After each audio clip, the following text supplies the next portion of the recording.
नमस्कार दोस्तों, स्वागत है आपका हमारे चैनल में एजुकेशन फॉर नॉलेज में। आज के वीडियो में Edutoria current affair practice set number 14 देखेंगे। एक प्रैक्टिस सेट में 50 प्रश्न है। इससे पहले अगर आप हमारे प्रैक्टिस सेट नंबर 1 से लेकर 13 तक नहीं देखे हैं तो अवश्य देखिए, क्योंकि यहाँ पे टोटल 1000 यानी कि 1000 प्रश्न है और सारे के सारे एमसीक्यू और करंट अफेयर का है, एक ईयर का है। और आपको बता दें यहाँ टोटल 18 प्लस प्रैक्टिस सेट है। इसमें से आज हमारा प्रैक्टिस सेट नंबर 14 है और इसी 14 के अंतर्गत जो है से एक प्रैक्टिस सेट में 50 प्रश्न है। तो आज के वीडियो में हम लोग 50 प्रश्न देखेंगे। और आपको बता दें, इससे पहले जो है हम लोग 600 एमसीक्यू कंप्लीट कर चुके हैं, यानी कि प्रैक्टिस सेट 12 में 600 हम लोग कंप्लीट कर चुके थे और 13 में हम लोग देखे थे 650 तक। आज हम लोग 650 से स्टार्ट करेंगे और हम लोग 700 तक कंप्लीट कर देंगे आज इस वीडियो को कंप्लीट करने के बाद।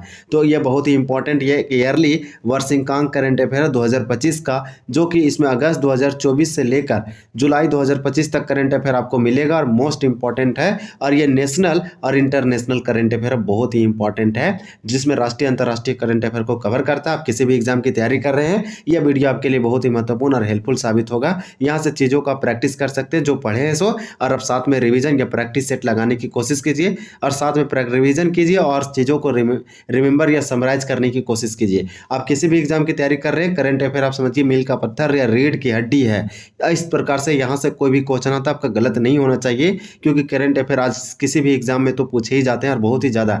बीपीएससी में 30 पूछे जाते हैं, अगर जेपीएससी की बात करें तो 15 से 20 पूछे जाते हैं। इसी प्रकार से एमपीपीसीएस या यूपीपीसीएस की बात करें तो उसमें भी लगभग 20 से 30 क्वेश्चन पूछा जाता है, जो कि बहुत ही महत्वपूर्ण होता है। तो इसमें अगस्त 2024 से लेकर जुलाई 2025 तक दिया गया है। राष्ट्रीय अंतर्राष्ट्रीय करंट अफेयर एडुटेरिया क्या है, मैगजीन है, करंट अफेयर का मोस्ट इंपॉर्टेंट है। तो चलिए हम लोग स्टार्ट करते हैं Edutoria current affair practice set number 14। और क्वेश्चन नंबर हमारा 1 दिया गया है। 1 में बताया जा रहा है, पूछा जा रहा है हम लोग से क्वेश्चन नंबर में, हुरून इंडिया का परोपकारी कार्यों हेतु दानवीरों की सूची में किसे प्रथम स्थान प्राप्त हुआ है। तो स्ट्रेट फॉरवर्ड क्वेश्चन और सिंपल क्वेश्चन है। परोपकारी मतलब फिलैंथ्रोपिस्ट होता है और दानवीर मतलब जो पैसे दान करता है, अपना धन दौलत, जिसके पास बहुत ही रिच पीपल। तो हुरून इंडिया एक क्या है, तो एक समझिए ऑर्गेनाइजेशन है। या इस प्रकार से क्या करती है, चीज़ों को पब्लिश करती है, रिपोर्ट वगैरह पेश करती है। जैसे में हुरून इंडिया की बात किया जा रहा है कि एक परोपकारी कार्यों हेतु दानवीरों की सूची में किसे प्रथम स्थान प्राप्त हुआ, तो हमारा आंसर भी हो जाएगा शिव नाडर। और यही शिव नाडर यानी कि एचसीएल जो है, एचसीएल की जो अभी अध्यक्ष है वो रोशनी नादर है, इसी की बेटी है। इस प्रकार से ये सब जो है से अधिक दान करते हैं, परोपकारी या फिर दानवीरों की सूची में ये सब प्रथम स्थान पे आते हैं। फिर रियाद जो है से राजधानी है, कैपिटल है सऊदी अरब का। तो रियाद मेट्रो के संचालन हेतु हैदराबाद के किस महिला लोको पायलट का चयन किया गया है। तो देखिए, हैदराबाद के एक महिला लोको पायलट का चयन किया गया है रियाद मेट्रो के संचालन हेतु। रियाद कहाँ, तो सऊदी अरब, मोस्ट इंपॉर्टेंट जगह ये आपको याद रखना है, सऊदी अरब। इस प्रकार से हमारा 2 का राइट आंसर डी हो जाएगा। इसका है इंदिरा एंड ईगलपति। इस प्रकार से इंदिरा का नाम आप जरूर याद रखें। रियाद मेट्रो के संचालन में महत्वपूर्ण भूमिका ये निभाएगी। तो रियाद क्या है, तो रियाद यहाँ पे साउथ यानी दक्षिण अफ्रीका का, दक्षिण अफ्रीका नहीं बोलेंगे, यहाँ पे सऊदी अरेबिया का क्या है, तो यहाँ की राजधानी है, जबकि रियाद है और एक रियाल होता है। तो रियाल यहाँ की करेंसी है। चलिए नेक्स्ट देखते हैं। आर्थिक सर्वेक्षण 2023-24 के अनुसार भारत में महिला श्रम बल भागीदारी दर कितना है। तो 3 का इनवर्स सी हो जाएगा, 37% है। किस कंपनी को लगातार 9वें वर्ष भारत में महिलाओं के लिए सर्वश्रेष्ठ कंपनियों यानी 2024 में से एक के रूप में मान्यता मिली है। तो यहाँ पर 4 का राइट आंसर ये है, यानी कि डीबीएस बैंक इंडिया को। यह बहुत ही इंपॉर्टेंट है। नेक्स्ट क्वेश्चन है, क्वेश्चन नंबर हमारा 5 है। 18वां प्रवासी भारतीय दिवस यानी प्रवासी भारतीय दिवस महात्मा गांधी के उपलक्ष्य में मनाया जाता है, जब महात्मा गांधी साउथ अफ्रीका से इंडिया आए थे 2000 यानी कि 1915 में। इसके बाद आपको बता दें कि ये जो है इसके मनाने की जो परंपरा है वो बहुत ही ज़्यादा पुराना नहीं है, ये रिसेंट है। तो ये इंपॉर्टेंट हो जाएगा। तो ये पहले एक साल में ईयरली मनाया जाता था, ईयरली था, एनुअली था इवेंट, साल में एक बार। लेकिन अब ये साल में यानी कि 2 साल में एक बार मनाया जाता है। तो ये या बायनुअल हो गया, यानी कि 2 ईयर में 1 टाइम। तो इस बार ये 18वां प्रवासी भारतीय दिवस था। 2025 सम्मेलन का आयोजन कहाँ किया गया, तो 5 का राइट आंसर हो जाएगा हमारा बी, यानी भुवनेश्वर में किया गया, उड़ीसा की राजधानी भुवनेश्वर में, जिसमें कई सारे देसी और विदेशी आदमी शामिल हुए। विश्व का पहला हाई एल्टीट्यूड वाला पैरा स्पोर्ट्स सेंटर, तो पैरा स्पोर्ट्स सेंटर कहाँ स्थापित किया गया है और विश्व का पहला हाई एल्टीट्यूड वाला सेंटर है। तो 6 का हमारा राइट आंसर हो जाएगा डी, लेह में। ये लेह कैपिटल है, राजधानी है किसका, तो लद्दाख का। लद्दाख एक यूटी है। भारत सरकार द्वारा वंचित कारीगर समुदायों को अपने उत्पाद बेचने में सहायता देने के लिए किस ब्रांड को लॉन्च किया गया है, तो हमारा 7 का राइट आंसर भी हो जाएगा ट्यूलिप ब्रांड। विश्व बैंक द्वारा समर्थित केरा परियोजना से संबंधित निम्न कथनों पर विचार कीजिए। और यहाँ पे हमारा लास्ट दिया गया है कि सत्य कथन की चयन कीजिए। तो 8 का राइट आंसर डी हो जाएगा। इनमें से सभी हमारा सत्य ट्रू ऑप्शंस है। तो यहाँ पे विश्व बैंक द्वारा समर्पित केरा परियोजना के बारे में समझते हैं। तो ये केरल राज्य की परियोजना है। ये अगले 5 वर्ष हेतु लागू हुआ है। उद्देश्य रबर इलायची के उत्पादन किस्मों की पुनः खेती शुरू करने हेतु मदद। तो सारे के सारे ऑप्शन केरा परियोजना से संबंधित और सारे इंपॉर्टेंट था। तो इस प्रकार से इसको आपको लर्न करके रखना है। क्वेश्चन नंबर हमारा 9 है कि बाली यात्रा महोत्सव से संबंधित निम्न कथनों पर विचार कीजिए, सत्य कथन का चयन करें। 9 का हमारा राइट आंसर हो जाएगा सी, यानी केवल 1 और 3 हमारा सत्य है, 2 हमारा गलत है। तो बाली यात्रा महोत्सव यह एशिया महाद्वीप का ओपन एयर सबसे बड़ा व्यापार मेला है। यह कार्तिक पूर्णिमा के दिन में आयोजित होती है। तो 2 पॉइंट यहाँ हमारा सही है। क्वेश्चन नंबर 10 दिया गया है कि हाई इंडिया मैटर्स या फिर वाई इंडिया मैटर्स पुस्तक किसके द्वारा लिखी गई। तो बुक एंड ऑथर से ये क्वेश्चन लिया गया है और यहाँ पे लिखा गया वाई इंडिया मैटर्स। तो 10 का राइट आंसर ये हो जाएगा, एस जयशंकर के द्वारा लिखा गया है। रणजी ट्रॉफी के इतिहास में सबसे बड़ी साझेदारी 606 रनों की किस टीम ने, ये किस टीम के खिलाड़ी ने बनाई, और ये रणजी ट्रॉफी के इतिहास में सबसे बड़ी साझेदारी 606 रन। तो अपने आप में ये रिकॉर्ड है। 11 का राइट आंसर हमारा बी हो जाएगा, यानी गोवा। हमारा क्वेश्चन नंबर 12 है कि नेशनल इंस्टीट्यूट रैंकिंग फ्रेमवर्क 2024 में समग्र रूप से किस संस्थान को प्रथम स्थान मिला। तो 12 का राइट आंसर डी है, IISc बेंगलुरु। अगस्त 2025 में एशियाई पुरुष हॉकी चैंपियनशिप का आयोजन कहाँ किया गया। और यहाँ पर पूछा जा रहा पुरुष हॉकी एशिया चैंपियनशिप एशियाई वाला, तो पुरुष हॉकी चैंपियनशिप एशियाई वाला तो अगस्त 2025 में कहाँ आयोजन किया गया। तो ये किया जाएगा लिखा, लेकिन यार आयोजित हो गया है। तो 13 का हमारा राइट आंसर यहाँ पे हो जाएगा। तो 13 का राइट आंसर सी है, ये राजगीर, बिहार के राजगीर में, और ये पहली बार किया गया। मोस्ट इंपॉर्टेंट है, ये करंट अफेयर है। हमारा है कि देश का 56वां टाइगर रिजर्व, इसमें सत्य कथन के पूछा जा रहा है कि निम्न कथनों पर चयन कीजिए और सत्य कथन का चयन करिए। तो 14 का राइट आंसर यहाँ पे ये हो जाएगा, केवल 1, यानी कि देश का 56वां टाइगर रिजर्व की बात करती है। गुरु घासीदास दामोर पिंगला टाइगर रिजर्व को देश का 56वां टाइगर रिजर्व घोषित किया गया। तो आपको याद रखना है कि देश का 56वां टाइगर रिजर्व का नाम क्या है, तो गुरु घासीदास दामोर पिंगला राष्ट्रीय उद्यान, या राष्ट्रीय उद्यान है, यह पार्क है। किस रिपोर्ट के अनुसार भारत में 50% महिलाएं देखभाल के कारण कार्यबल से बाहर हैं। तो किस रिपोर्ट के अनुसार भारत में जो 50% यानी 50% जो महिलाएं हैं वो देखभाल के कारण कार्यबल से बाहर है, वो काम नहीं करती है, बस लोगों के दूसरे को सेवा करते हैं, जैसे खाना बनाना, झाड़ू पोछा, इस तरह आप बोल सकते हैं। इस प्रकार से दिया गया है। 15 का राइट आंसर भी हो जाएगा, ये ILO बताया है, यानी कि इंटरनेशनल लेवल ऑर्गेनाइजेशन। तो इस प्रकार से इसके अनुसार ये बता रही है। 2024 में दिल्ली मेट्रो में महिला ड्राइवरों द्वारा चलाई जाने वाली नई सेवा कौन सी है। तो 16 का राइट आंसर यहाँ पे क्या होगा, तो डी हो जाएगा, यानी कि CRYDS। चलिए नेक्स्ट क्वेश्चन देखते हैं। क्वेश्चन नंबर 17 है कि किस कंपनी को ग्रीन वेल्थ अवार्ड 2024 से सम्मानित किया गया। तो वह कंपनी कौन सा है, तो 17 का राइट आंसर भी हो जाएगा। ये जो कंपनी है ये कोल इंडिया लिमिटेड है। फिर किस महिला को गणित के क्षेत्र में इन्फोसिस पुरस्कार 2024 सम्मानित किया गया। तो वो महिला कौन है, तो यहाँ पे हमारा राइट आंसर 18 का हो जाएगा, सी, यानी वो नीना गुप्ता है। यह एक महिला है और गणित के क्षेत्र में दिया गया। ये महिला को, नीना गुप्ता को गणित के क्षेत्र में इन्फोसिस पुरस्कार 2024 प्रदान किया गया। क्वेश्चन नंबर 19 है कि भारत के नए संचार उपग्रह GSAT-N2 से संबंधित निम्न कथनों पर विचार कीजिए, असत्य कथन का चयन कीजिए। 19 का डी होगा, इनमें से कोई कथन असत्य नहीं, सबके सब सत्य है। तो भारत के नए संचार उपग्रह GSAT यानी कि GSAT-N2 के बारे में बात करें तो स्पेस एक्स ने फाल्कन 9 रॉकेट के माध्यम से लॉन्च किया। इस उपग्रह का वजन 4700 किलोग्राम है। इससे हवाई जहाज में उड़ान के दौरान मोबाइल इंटरनेट सुविधा मिल सकेगी। तो ऑल ऑप्शंस आर करेक्ट, यानी कि सारे के सारे कथन हमारा सत्य है। सर्वोच्च न्यायालय के किस न्यायाधीश को सर्वोच्च न्यायालय विधिक सेवा समिति का अध्यक्ष मनोनीत किया गया? तो ये सर्वोच्च न्यायालय के द्वारा किस न्यायाधीश को सर्वोच्च न्यायालय विधिक सेवा समिति का अध्यक्ष मनोनीत किया गया? 20 का राइट आंसर यहाँ पे ये हो जाएगा सूर्यकांत। और ये सूर्यकांत भारत के, आपको याद रखना है, भारत के 53वें, यानी कि भारत के 53वें CJI है, चीफ जस्टिस ऑफ इंडिया है सुप्रीम कोर्ट के। इस प्रकार से आपको याद रखना है। इससे पहले कौन थे? तो BR गवई थे। चलिए नेक्स्ट क्वेश्चन देखते हैं। विश्व सैन्य चैंपियनशिप, तो यहाँ पे हम आंसर आपको बता दिए हैं, सूर्यकांत होगा। इसके बाद विश्व सैन्य चैंपियनशिप 2024 में महिला वर्ग कुश्ती 76 किलोग्राम वर्ग में किसने स्वर्ण पदक जीता?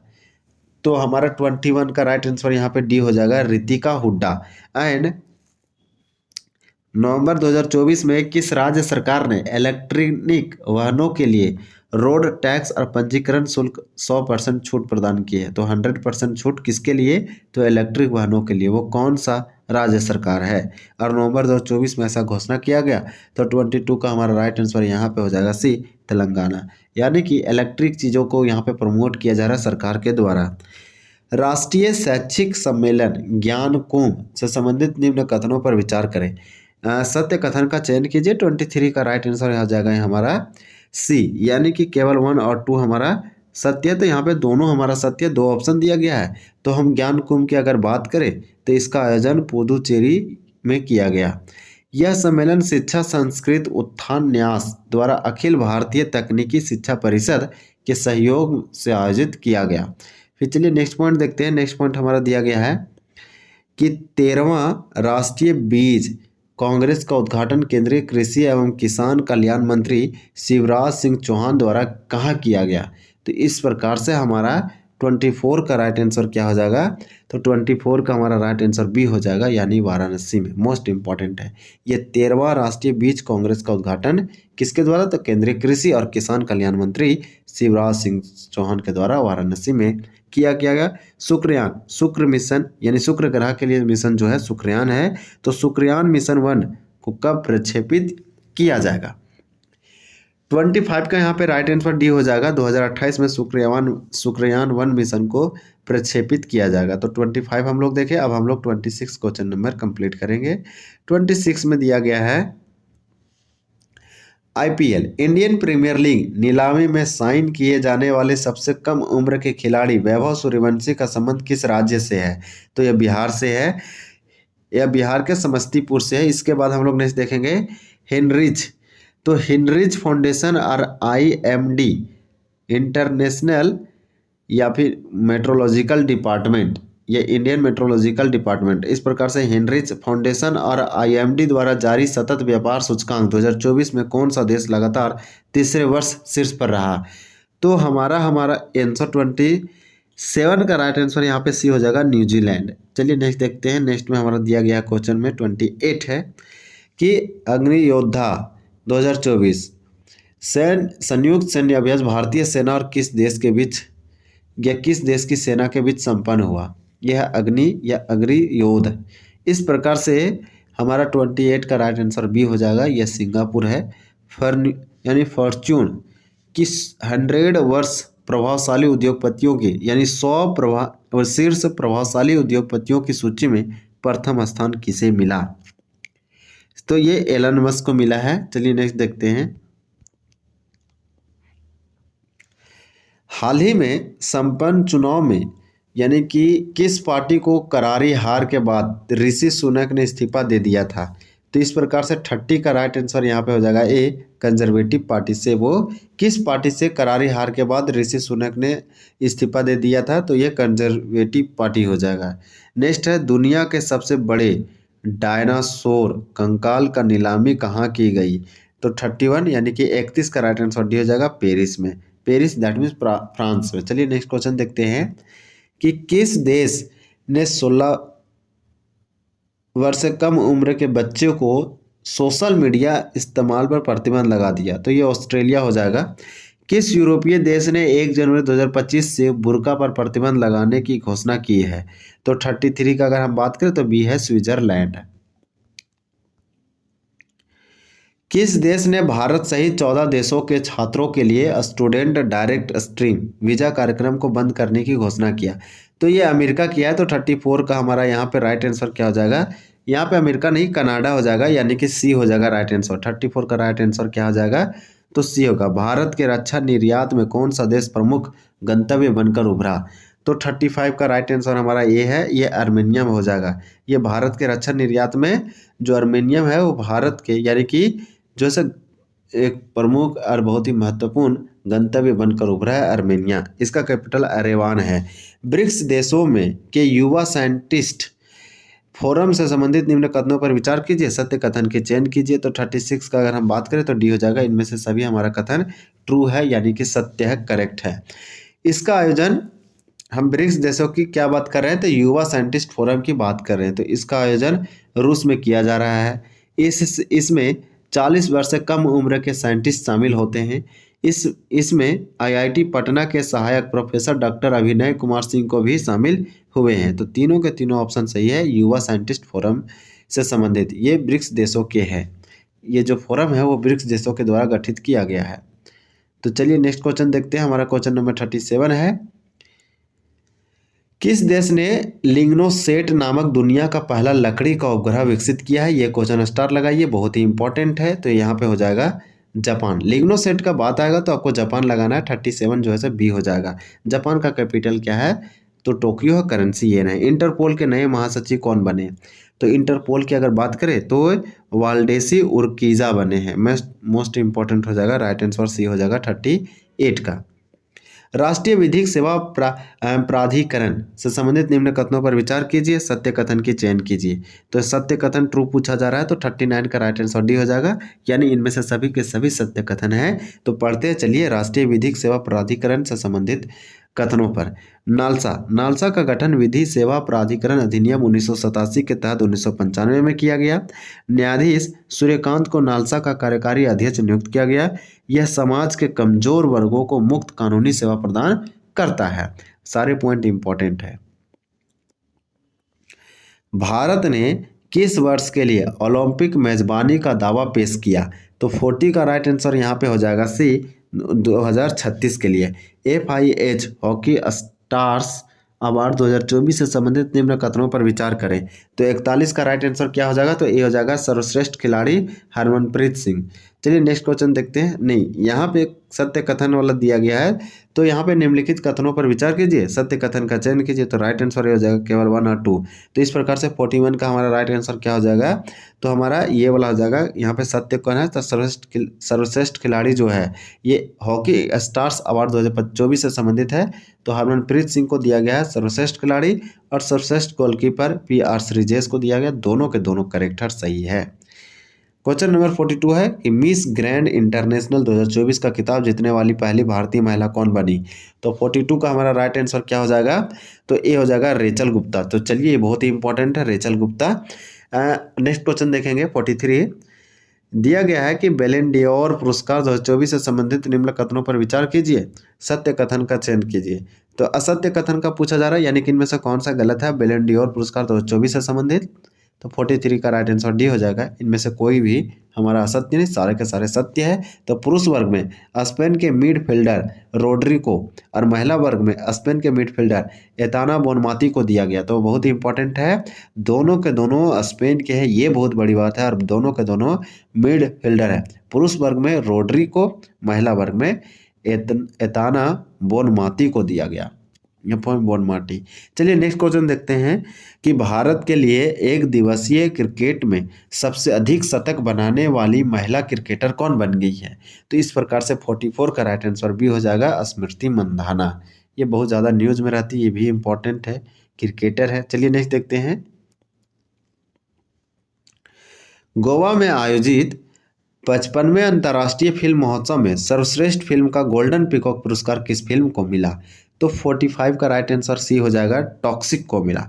अंडर 8 विश्व कैडेट शतरंज चैंपियनशिप का खिताब किसने जीता? तो यहाँ पे 46 का राइट आंसर बी हो जाएगा देविथ रेड्डी। चलिए नेक्स्ट देखते हैं, ये बहुत ही इंपॉर्टेंट है, कम उम्र का व्यक्ति है। एंड देश के सर्वश्रेष्ठ पुलिस थानों से संबंधित निम्नलिखित कथनों पर विचार कीजिए, सत्य कथन के चयन कीजिए। तो 47 का राइट आंसर डी हो जाएगा। इनमें से सभी के सभी हमारा सही है। तो देश के सर्वश्रेष्ठ पुलिस थानों से अगर हम बात करें तो यह केंद्रीय गृह मंत्रालय द्वारा जारी किया गया। प्रथम तथा द्वितीय स्थान पर क्रमशः, तो प्रथम राजेंद्र नगर थाना तेलंगाना का और द्वितीय पुट्टापुर वीएस थाना उड़ीसा रहा। देश का 7वां सर्वश्रेष्ठ थाना राजीव नगर थाना पटना को चुना गया।